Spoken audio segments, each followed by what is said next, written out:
அன்பானவர்களே, அடுத்தபடியாக இன்னைக்கு நம்முடைய குடும்பங்கள்ல பயங்கரமான பிரச்சனைகள், எங்க பார்த்தாலும் சண்டை சச்சரவு தான். இதுக்காக நம்ம என்ன செய்ய வேண்டும் என்று நம்மளோட பகிர்ந்து கொள்ள ஏவப்படுகிறேன். மனம் தெரிந்து நாம் பேசுவோம்மா. சும்மா அப்படி ஸ்டைலா அப்படி ஓத்து கொடுக்குறாங்களோ கடவுளுக்கு முன்னால வாழ்விலும் தாழ்விலும் மரணம் நம்ம பிரிக்கும் அளவும் அப்படி ஸ்டைலா அப்படி ஓத்து கொடுக்குறோம். இப்படி நம்ம பொருத்தனை பண்றோம் ஆண்டவருக்கு முன்னால. இடத்துல என்ன பாக்குறோம், அம்மா உன்னை பிரிக்கிற அளவு நான் உன்னை பிரிச்சு விட்டுறேன். எங்க அக்கா உன்னை திட்ட சொன்னா உன்னை திட்டி விட்டுறேன். ஹஸ்பண்ட் இல்லையா, மனைவி என்ன பண்றா, யாரும் உங்க வீட்டு ஆளுங்க வந்துடக்கூடாது, உங்க அம்மா வந்துடக்கூடாது, உங்க பிரதர் வந்துடக்கூடாது, உங்க கூட பிறந்தவங்க வந்துடக்கூடாது. இது எத்தனை குடும்பங்கள் பிரிவினை உண்டாக்கிறது இல்லையா? ஒரு விஷயம் நம்ம யோசித்து பார்ப்போம், மானம் திறந்து யோசிப்போம். ஏன் என் குடும்பத்துல இவ்வளவு பிரச்சனை, என்ன காரணம் பாருங்க. முதலாவது என்ன அப்படின்னு சொன்னா, இங்க பாருங்க, புருஷன் தன் மனைவிக்கு செய்ய வேண்டிய கடமை செய்ய கடவுள், அப்படியே மனைவியும் தன் புருஷனுக்கு செய்ய கடவுள். இந்த காலங்களில் எவ்வளவு விவாகரத்து, ஏன் அப்படின்னா கணவனுக்கும் மனைவிக்கும் இடையே நல்ல அண்டர்ஸ்டாண்டிங் இல்லை, அன்பு இல்லை, தாழ்மை இல்லை, எல்லாம் பெருமை தான் இல்லையா? ஆண்டவர் முதலாவது ஆதாம் ஏவாளையும் படைத்த பொழுது அவருடைய விழாவில் இருந்து ஏவாளை எடுத்து அவர் கொண்டு போறார் இல்லையா?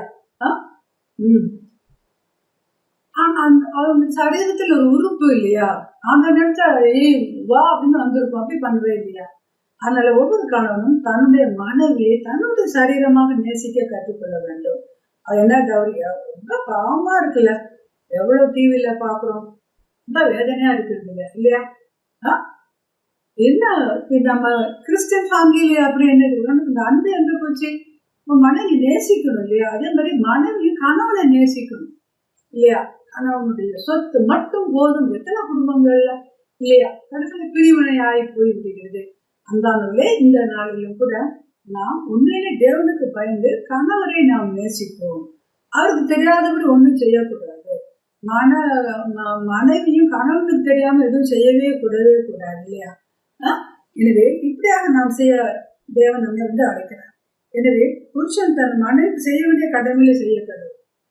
ஒய்ஃபும் உன்னைய மாதிரி சம்பாதிக்கா, கையில் 5 பைசா கொடுக்க மாட்டேங்க, எல்லாம் கையில வச்சுக்கிட்டு உனக்கு வேண்டிய ஆளுக்கு கொடுக்குறார். அதே மாதிரி மனைவி எப்படித்தான் இப்போ எஜுகேட்டட் மாஸ் எல்லா ரூபாயும் வச்சுக்கிட்டு அவங்க தங்களுக்கு வேண்டிய செலவழிக்கிறாங்க இல்லையா? கடைசியில் என்ன பார்க்க அந்த பிரிவினை வந்து வருகிறது. மனைவியானவன் தன் சுய சரீரத்துக்கு அதிகாரி அல்ல, புருஷனே அவர் அதற்கு அதிகாரி. அப்படி புருஷனும் தன் சுய சரீரத்திற்கு அதிகாரி அல்ல, மனைவி அதற்கு அதிகாரி. எனவே கணவனுக்கு மனைவி அதிகாரி, மனைவிக்கு கணவன் அதிகாரி, இப்படியாக இருக்க வேண்டும் இல்லையா?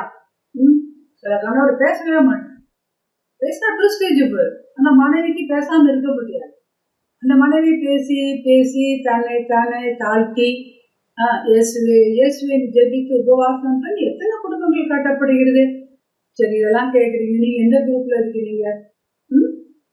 நம்ம எந்த குரூப்ல இருக்கிறோம்? ஆண்டவருக்கு அந்த திருமணத்தோடு நம்ம பண்ணல அந்த உடன்படிக்கை நிறைவேற்றாத பட்சத்தில் நிச்சயம் பிரச்சனை. ஆண்டவரிடத்தில் மன்னிப்பு கேட்டு நாம் மறுபடியும் நம்முடைய குடும்ப வாழ்க்கையை நாம் சீர்தூக்கி பார்த்து ஒத்துமையா இருக்க தேவனுக்கு முன்பு நம்ம அர்ப்பணம் பண்ணுவோம்.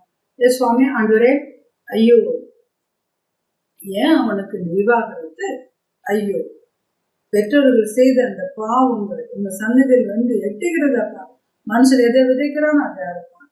அந்த எதுவாக இருந்தாலும் கூட அப்படிப்பட்ட மக்கள் மீது இறக்கத்தை காண்பித்து நீங்க அவங்களுக்கு விடுதலை தாங்க ஆண்டவரே. சுவாமி, ஆண்டவரே, எத்தனையோ கணவன்மார்கள் ஆண்டவரே கொஞ்சம் கூட ஆண்டவரே இன்னும் கூட கொஞ்சம் டவுரி வாங்கிக்கலாம், நீ என்ன கணவன், இன்னும் கொஞ்சம் உங்க வீட்டு நகையை வாங்கிக்கலாம், இது கணவனே கிடையாது ஆண்டவரே. மனைவி இயேசு சுவாமி, ஆண்டவரே, கணவனுக்கு தெரியாத என்ன காரியம் ஈடுபடாதபடி உண்மையும் நீதியும் நேர்மையா இருக்க எங்களை அர்ப்பணம் செய்கிறோம். அப்படிப்பட்ட புரோக்கன் ஃபேமிலி, உடைந்து போன குடும்பத்தை கட்டி எழுப்புங்க பேசப்பா. நீங்க தச்சன் வரணும் ஆண்டவரே. ஆண்டவரே, கட்டாவே உடைந்து போன ஒவ்வொரு உடன் பீஸும் சேர்த்து வச்சு நீ பொருட்களை உண்டாக்கியது போல எந்த குடும்பம் ஆண்டவரை இப்படியும் ஆண்டவருடைய கரங்கள் இறங்கியோட வல்லமை ஆண்டவரை, உயிர் தேர்ந்தெடுத்த வல்லமை, சாவை வென்ற அந்த வல்லமை ஆண்டவரை, உடைந்து போன குடும்பங்களை அது சேர்க்கிறதா? அப்ப என்னடா என் குடும்பத்தை பத்தி சொல்றாங்க ஆண்டவர், உங்களே இந்த செய்தி மூலமா இடைப்படுகிறார். எழுந்து கட்டுவோம் வாருங்கள் என்ற பாடல் சத்தமும் வசனம் என் காதில் ஒழிக்குது. இப்படியாக எழுந்த கட்டி முடுமுடித்து ஆசீர்வதியும். ஆமென், ஆமென்.